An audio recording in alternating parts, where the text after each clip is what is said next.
Newark Airport, officially known today as the Newark Liberty International Airport, has a very rich history as one of the nation's first major airports. Back in the 1920s and 30s, it played a pivotal role in the development of aviation in the United States. Originally, it opened in 1928 on a garbage-filled swamp in the area. Newark quickly became the most significant air transportation hub, serving the growing needs of air cargo, air mail especially, and passenger travel. During the 1930s, Newark Airport was the busiest airport in the world. It featured some of the earliest infrastructure, the earliest infrastructure improvements that we take for granted, including the first commercial airport with a paved runway, the first airport with runway lighting so they could land at night, and the first air traffic control station. This facility was the precursor to the current air route traffic control centers, but they did not have radio contact with airplanes. They had contact with airline dispatchers, airway radio operators, and airport traffic controllers. The center's mission was to keep airplanes separated as they flew between the airports, not the actual control around the airports. Newark set the stage for modern air travel.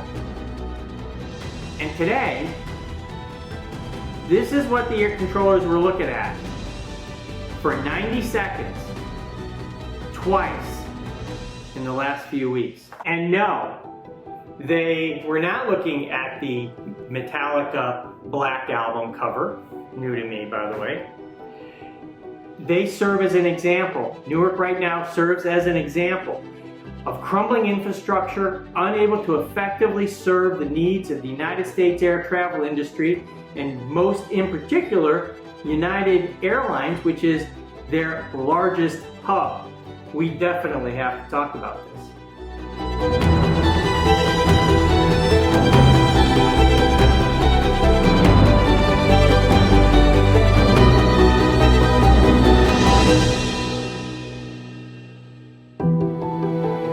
So what the heck is going on with Newark?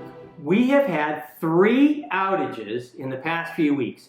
2 events of radar and communications outages for 90 seconds, and another one for 30-second outage where backup systems did come in online. So a lot of media on old stuff, copper wires, and that could be true, but I'm not buying it. Or at least I'm not buying it as the whole picture. The move of some of New York's airspace to Philadelphia as a result of the staffing crisis at the New York TRACON, we know as N90, was contemplated back in 2016. And AT&T is the servicing provider to run those lines from the New York TRACON to the Philadelphia TRACON. It isn't the FAA that does this stuff. This is done by people that do this for a living, and separate lines were run for radar, communications, and both had a second line following a different route just in case somebody got crazy with a backhoe. And the FAA tested the living daylights out of this setup with no issues. My questions start within 90 seconds. What copper wire fails and comes back in 90 seconds exactly twice? No, make that 4 wires, all on different routes, that have a short at exactly the same time and recover at exactly the same time twice. No, then I'm not buying it. This is not a line problem. The problem either starts at the New York TRACON, who did not want the move to happen in the first place, or the problem is at Philadelphia. So replace the line with fiber. I don't care. That isn't the issue. Why did they pick an architecture to remote the Newark sectors to Philadelphia?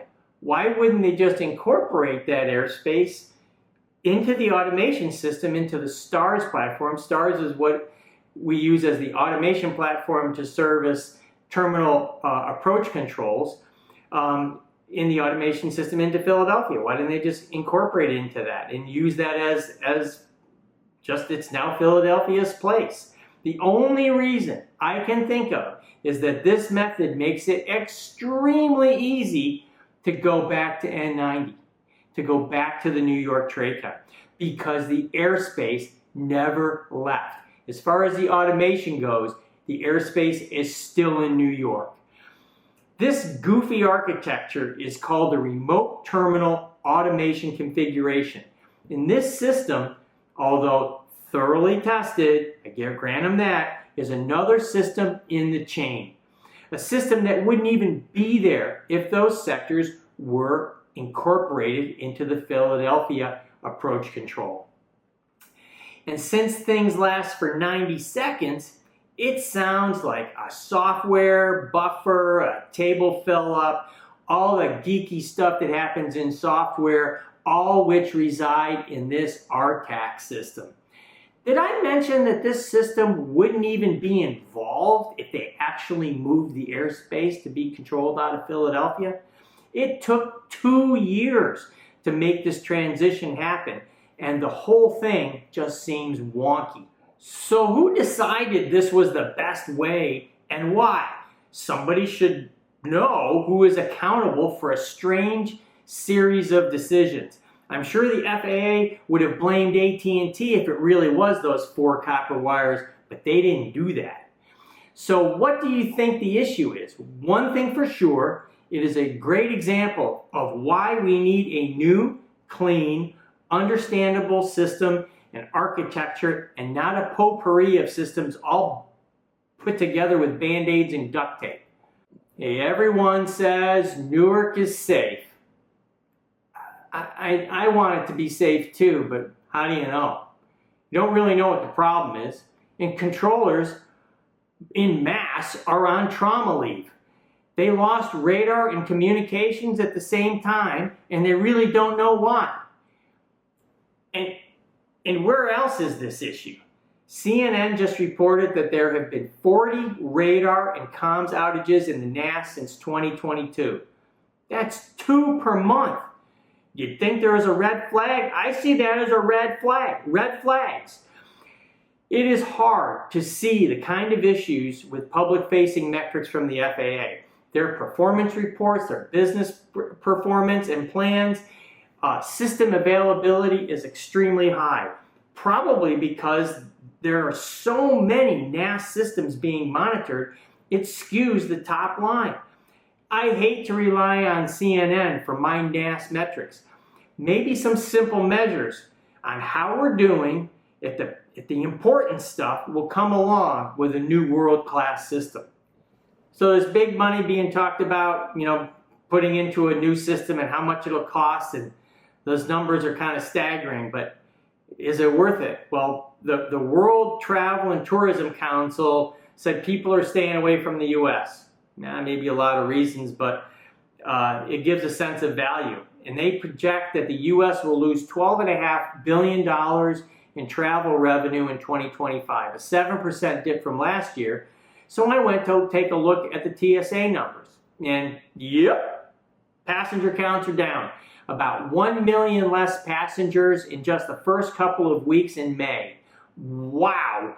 And going forward, with capacity capped due to insufficient air traffic controller staffing at New York and other places around the country, and now you add Newark as a difficult and challenging situation all on its own, I don't know if we can handle increased traffic or those passengers anyway. So what is the value of that new ATC system? Simply keeping up with this international loss demand puts the value at over $12 billion. And looking to the future, that return on investment doesn't get much better than that. Tourism is about 9% of the U.S. economy. And we need to be able to get people to Disney World, to Las Vegas, and the Smithsonian Institution, just in recreational travel. And we cannot wait for a new ATC system. We need a new system yesterday. As always, I want to thank you for tuning in. Don't forget to smash that like button, hit subscribe, and the notification bell, and we'll see you next time. And in the meantime, I'm gonna go listen to a little Metallica.